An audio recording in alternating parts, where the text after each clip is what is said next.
Okay, beautifully played. Such wonderful instrumentalists, and I know they're going to have a wonderful career. And how long have you guys been together now? This is about 4 years. Great. Okay. Now, before you came out, I actually said something to the audience which I think is very relevant to the challenge for you people to play this piece.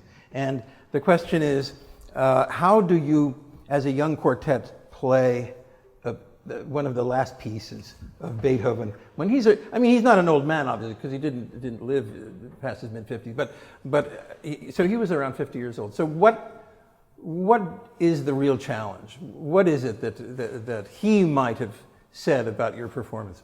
And as a set of variations, he writes some of his most amorous music, loving music, really, in the variations as he gets older. The slow movement of the Ninth Symphony is a wonderful set of variations and a great kind of universal love statement, as is this one. So how do you do that? How do you sound older? Is the question. What do you need to do? It's not so complicated, actually. Make believe. What is it? Make believe. Make believe. Okay. So yeah. What's going to do it for you? I guess just trying to, as much as possible, understand the life experiences he went through and where he's coming from, which is, personally for me, very difficult because I had not been through half of what, or even. You guys are getting so complicated. It's much simpler than that. Sorry. It's too fast. Yeah. Yeah. Of course, there were conductors. Toscanini was the most famous one, who, as he got older, got faster. But the question is, this piece especially, which of course starts with his greatest fugue, is an attempt sometimes to make time stop. And so there needs to be time for the audience to reflect on what you're doing. And so the Adagio in 6/8, I thought, was especially fast, considering that it's supposed to be an Adagio, and the Andante Moderato too. And the question, this brings up another question, which is the feeling of pulse, the feeling of a heartbeat always behind the music, even when you're playing lyrical music. So the Andante Moderato, I felt, so the ability to hold back, to some extent, will depend upon how much pulse you actually can feel and share as a group. Even though we're not going to hear it necessarily when we're playing a beautiful legato, but the legato is kind of it's as though you're putting a tent over 10 poles. You need a support mechanism that lets you know how, and you have to think of the notes as durations within a pulse. And this is really very important. And this was, Robert Mann, who all of us grew up listening, many of us who played in the Juilliard Quartet grew up listening to, was so pulse-driven. Have you ever played for him? Because he still coaches a little bit. Not as much. Yeah, he's still kicking. And what we learned, and he was a big foot tapper. We used to have to put pillows under his feet in recording sessions. But the idea that composers are pulse-driven in a big way. Okay? So what should we do? You want to play from the beginning a little bit? Sure. Okay. From the where we started. And the philosophy of the Juilliard Quartet was always. Has anyone talked to you about the philosophy of the Juilliard Quartet? Particularly, do you know anything about it? Anybody ever say anything to? Does it have to do with old music and new music? Nope. Well, yeah, there's that philosophy. Yeah, yeah. But I must tell you that the philosophy is a very interesting one, because the quartet is a kind of a societal symbol in a way. Okay, and quartets. What's so wonderful about quartets and what's so wonderful about chamber music is it reconciles personal freedom and the common good, the great political quandary of all time, which has troubled humanity and caused wars and ideological conflict forever. We are able to kind of show how it can be done as chamber musicians. So, the Juilliard Quartet's idea was that the personal freedom is actually the most important thing, meaning the individuality of the lines. And it was the aim of the Juilliard Quartet to always have the voices heard separately, in a manner.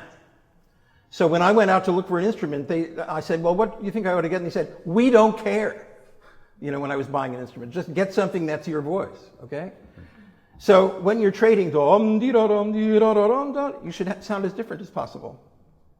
Yeah? And when you're playing, we want to hear each very individual characters, okay? Give it a try. And now, but I want you to, choose your pulse and subdivide it always as though you're playing with the metronome, okay? This is what we all do.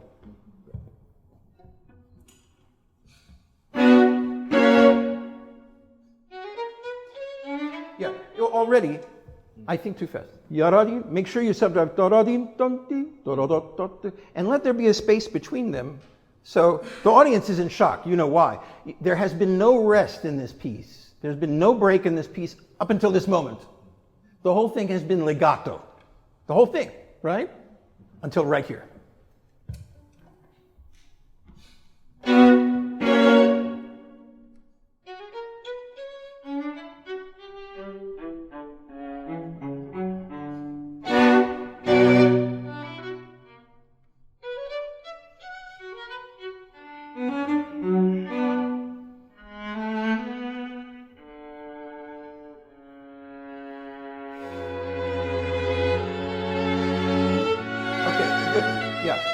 And of course, this is a very dark moment, F sharp minor. I would not try to sing it too much outward. Mm-hmm. Be a little more. The question is, when are we singing like a bird, and when are we reflecting ourselves, so that it can be kind of heard as reflection.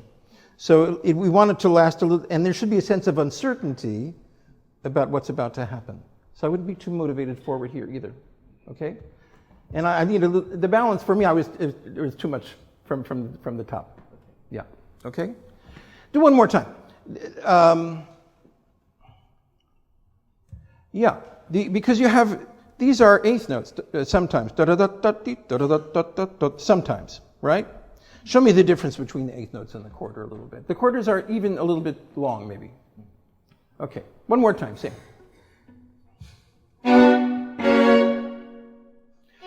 Even with those chords, control the duration of the chord. Mm-hmm. In other words, just because you have and of course it's a wedge and not a staccato, right?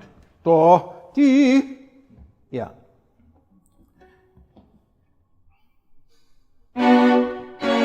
That's it.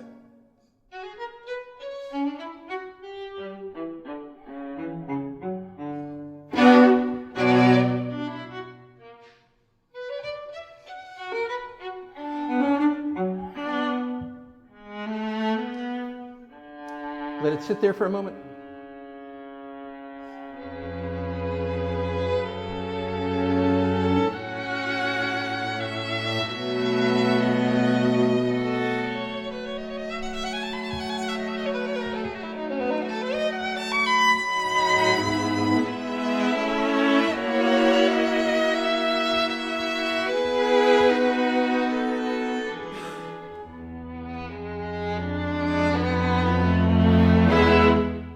Yeah, and make sure there's no accelerando in this part. Yeah. So the note before the forte, make sure that it's really these two guys that they get to have their full say. Okay, I think your cadenza can be more flamboyant. To me, it sounds a little soft. I think you should. All of a sudden, it's as though somebody let you out, and all of a sudden the sun is shining, and you're saying, "Oh, this is really great!" And there are insects and butterflies and whatever it is, and you're just so happy to be breathing the open air, a little bit like Fidelio coming up from the depths. Okay, so why don't you give us Abigail Doradim, bom bom, your adagio.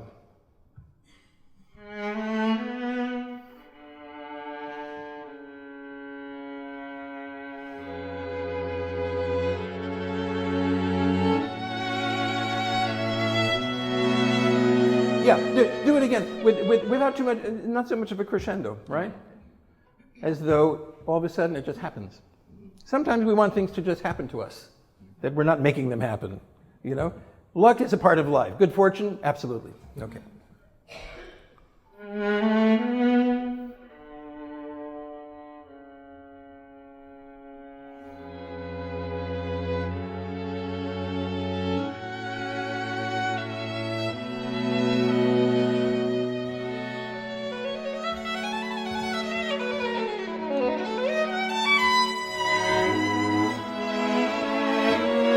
Okay, good. Yeah, and now that of course, we're not going to stay in E major, right? It's a transition to, it's going to be the 5, and someone's going to come in with a D to be the 7th chord. But all of a sudden, the sound should warm up in the left hand. Warm up, okay? Suddenly. In other words, he makes it happen. Yeah. He says, hey guys, there's a whole world out there. Okay. Just do from, again, one more time, Abigail.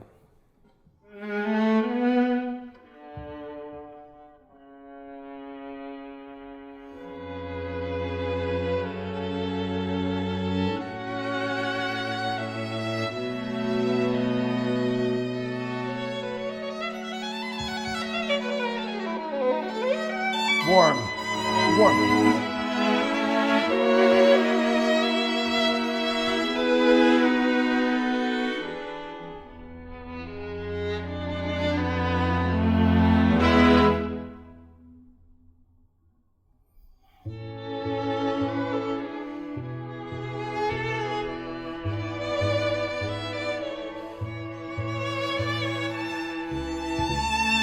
Okay, so you have a bunch of phrases where he doesn't mark anything, and then he gives you a swell.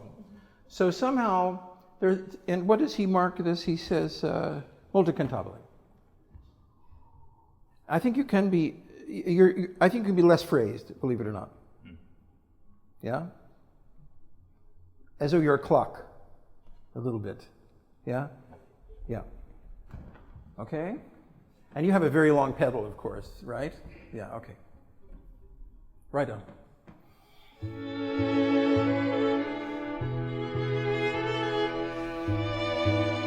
Yeah, I'm looking for three, boom, boom, boom.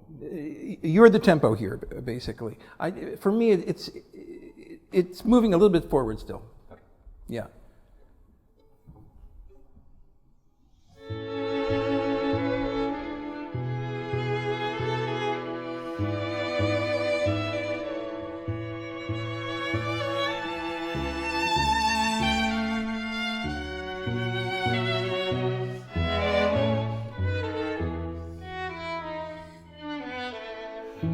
Okay, good.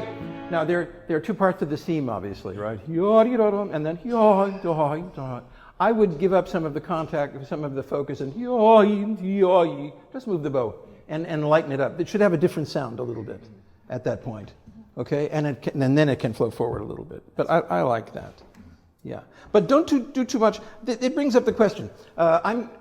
Maybe you've seen me do this, but there are many swells in this piece, correct? Can I demonstrate a swell without the instrument for a second? Okay, here we go. I'm going to demonstrate a swell. That was a swell. Okay, so the swell is a little bit of a symbol for breathe in, breathe out. And the fact is that there's a turning around of the breath at the top. Sound has to turn around. And you have to decide exactly where that happens. So this is for Mahler, this is for Schubert, this is a big deal. Because in the Viennese music, the swell itself becomes a big gesture. Okay? So I want you to show me, and turn the sound around and show me exactly where the top is all the time. This is very important.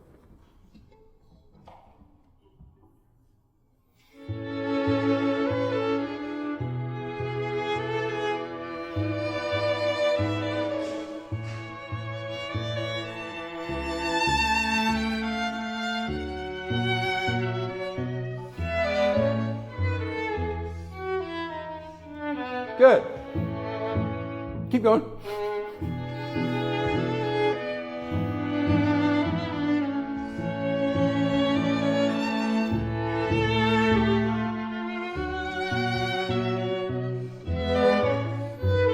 Yeah, in other words, feather-like after that, as opposed to the swell. We want to hear contrast. If we don't hear contrast in the gesture, we're going to go to sleep, or they may go to sleep.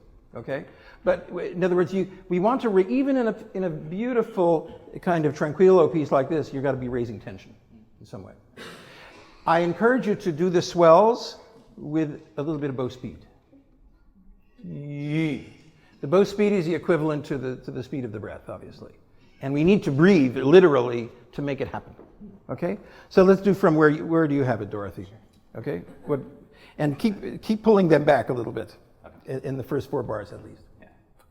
Or 5 bars.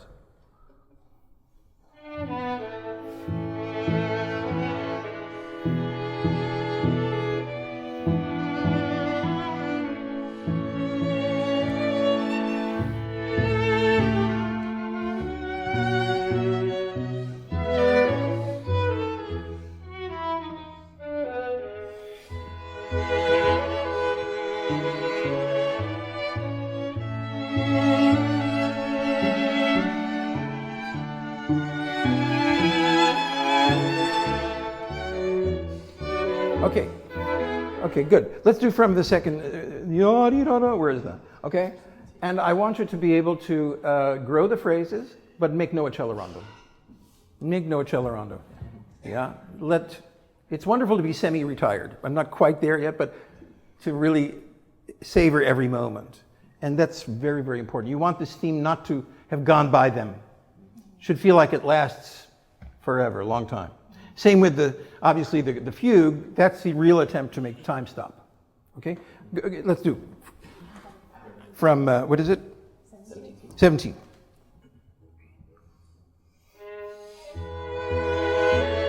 Yeah, but you also have the swell, correct? We need the 3 of you as a group. Yeah, it has to have a really good group shape to it. At the moment, it's not unified.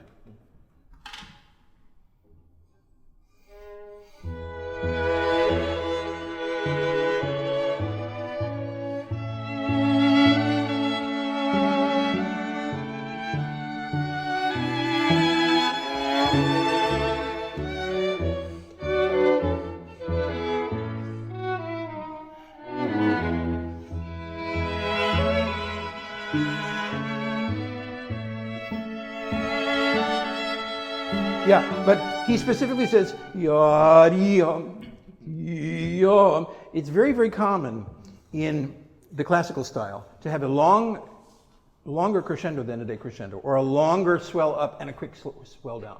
See if you can do it. I always say, when you're young, this part of the swell looks really good, and then you get older, and this part of this coming down looks really good. Okay, yeah, okay? But in other words, there should be more tension in that than there is. So the second version of that.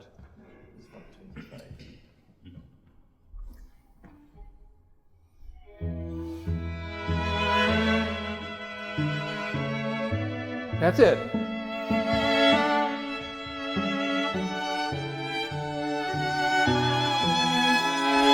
Okay, and now I want to say one more thing to you.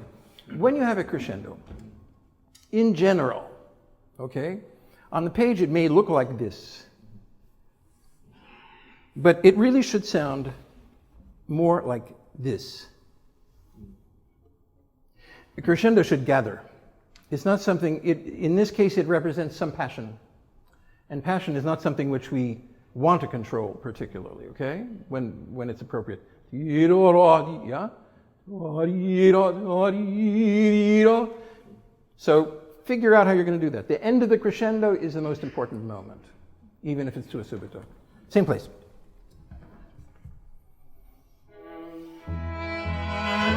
Good.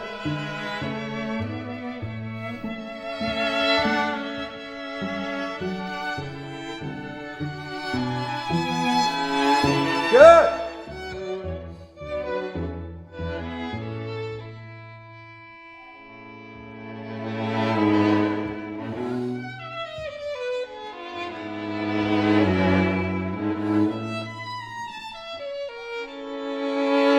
Good.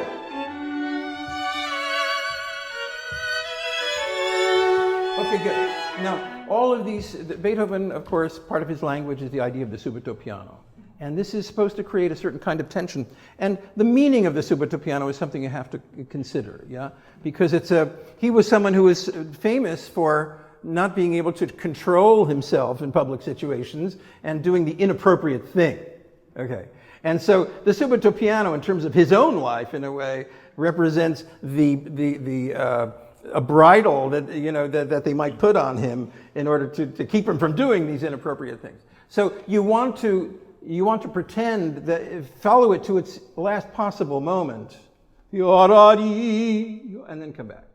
Because as I heard you play the piece, you were looking forward, and you were looking forward to the piano, but there's a kind of, you know, commit yourself and then take whatever time you need to take in order to make the piano. Yeah, yeah. Okay? That's his personality. So we do from, where is it? 33?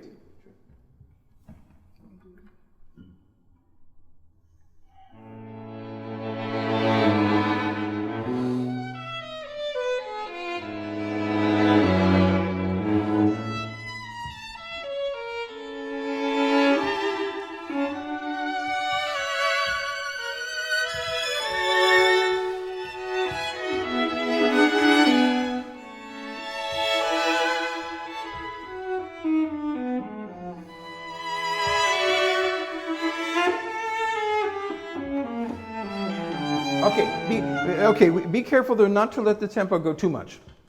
You got to be a little bit like a jazzer, kind of give and take.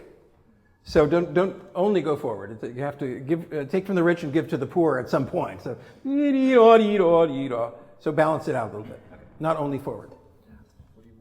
Yeah, yeah.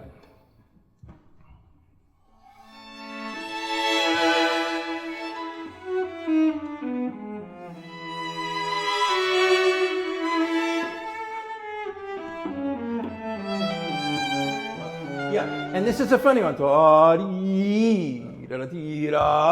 And Mahler will pick up on this, and so will Schubert, that the top of the swell may be in the middle of a note. Yeah? Okay, that's important. One more time, sing. So show us the top, and do it with bow speed a little bit.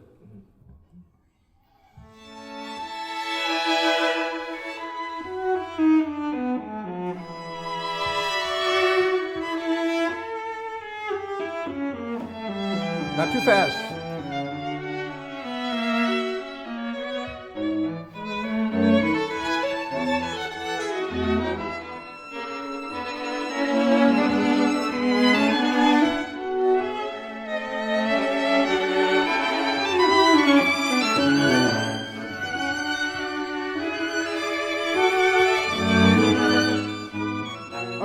Okay, yeah. So here's the thing. My favorite conductor, Reiner, was really wonderful about being very clear, and you can hear it in the recordings, about when we are rubato and when we are strict. And you have to keep going back and forth between them. We have to reassert the tempo, not so fast, when you get to the piano in D major. Okay? That's it kind of started to roll when you played it through, and you have to keep returning to it as though you for yourself or the composer marked a tempo primo at that point. Okay, are you guys finding this interesting? Is it okay? Okay, all right. Just checking that you're there. Okay. So let's do from where are we going to go from? 49. Yes, 49.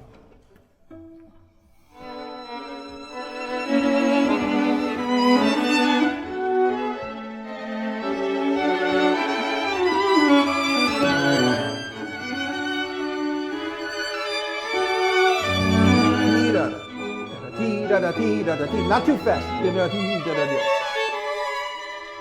Now.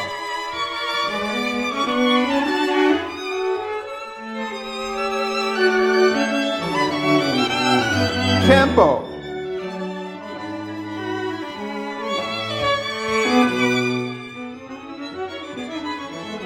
Right, and believe it or not, it depends very much on pulse. Otherwise, it can't be together. So it'll be easy for yeah. So enforce your strict pulse subito there. Okay. Let's see. Where from? 57.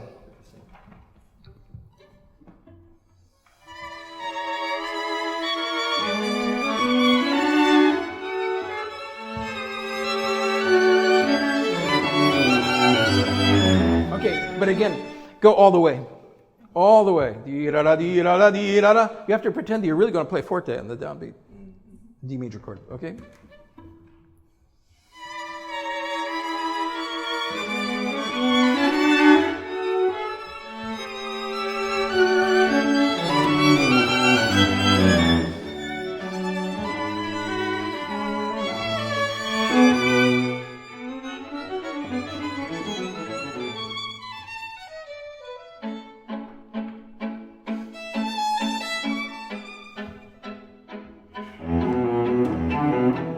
Too loud.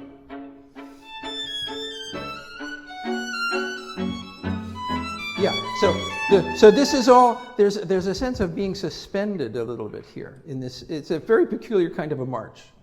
You know, very peculiar. It's the happy soldier or something, but it's a very strange concept. Should float. Everything should very float about. Yeah. And eventually, of course, when you get to I think the sforzandi can be quite violent. They're a little too pretty. You know, the sforzando has a different meaning in Haydn, Mozart, and Beethoven. And in Mozart, they're espressivo. In Haydn, they can mean all sorts of crazy things. They don't even necessarily mean an accent. But in Beethoven, they become the sforzando which we're kind of used to, which is something inappropriate that pokes out, you know, suddenly. Okay? All right. Right from the march.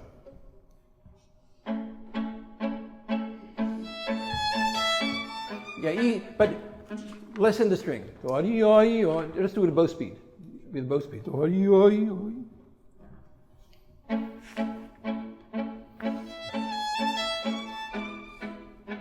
Sing. That's right.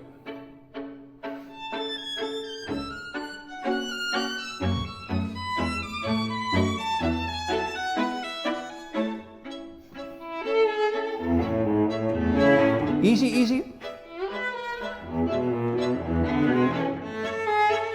Easy.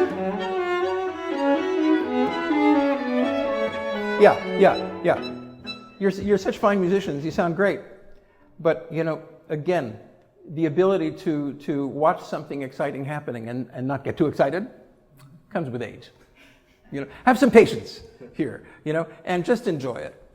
Let the notes create the excitement. You don't have to advocate for them. Okay?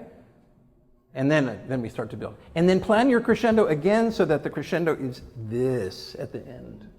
Yeah? So it gathers. Okay, one more time.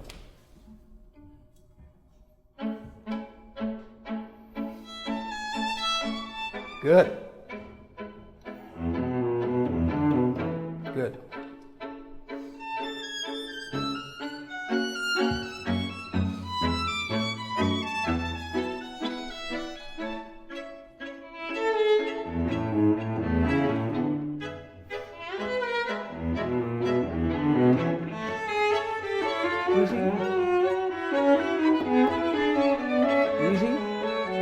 and.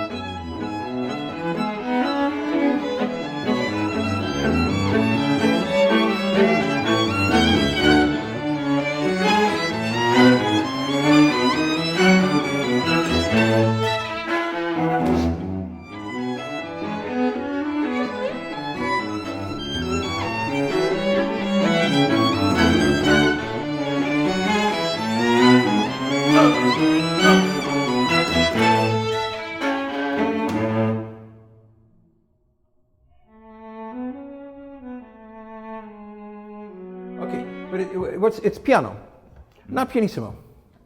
No, this here's where, and lusinghiero means what exactly? What is it? Flattering. Flattering or coaxing or seducing, could be, okay? So you can sing a full piano here. Okay. Yeah, quite vocal.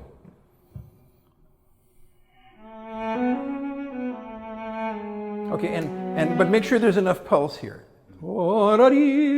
Because even in piano and even in legato, the dotted figure has some pride in it. It got, okay? Could be Polish pride. That's it.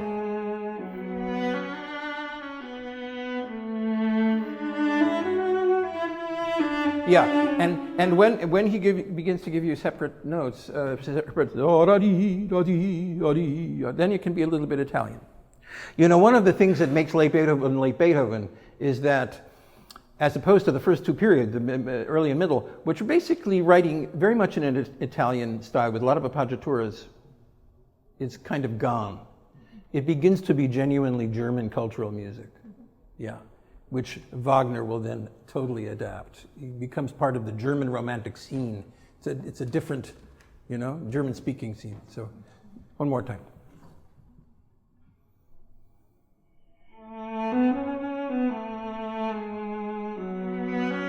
Good.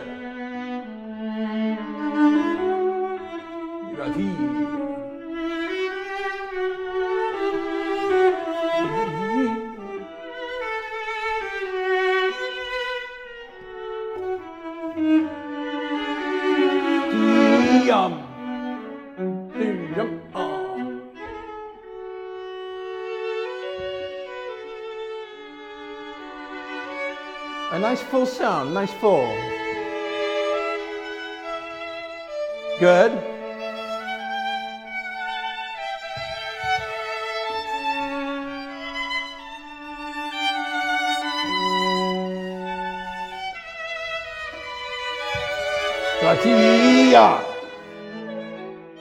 Not too fast.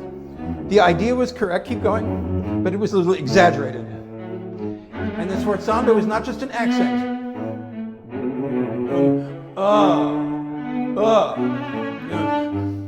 Yeah, that's a nice one. Right, so there's a breath accent after this.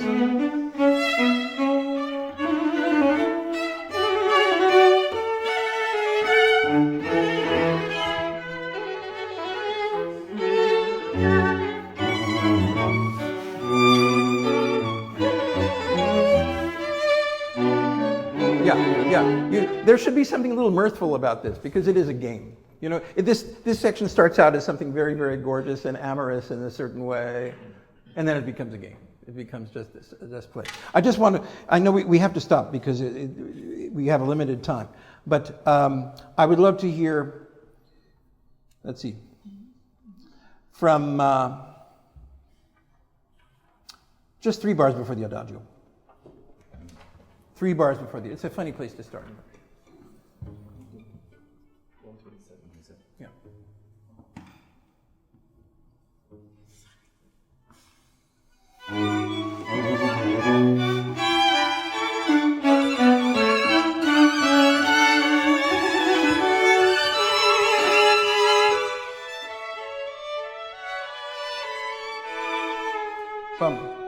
Yeah.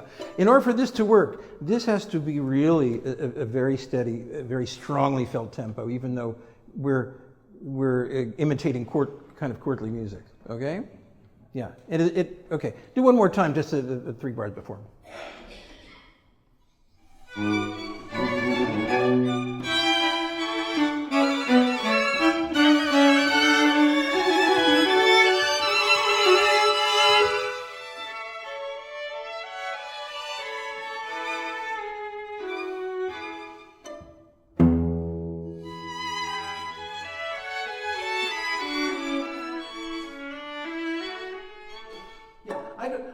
see this as being as pretty as you want to play it.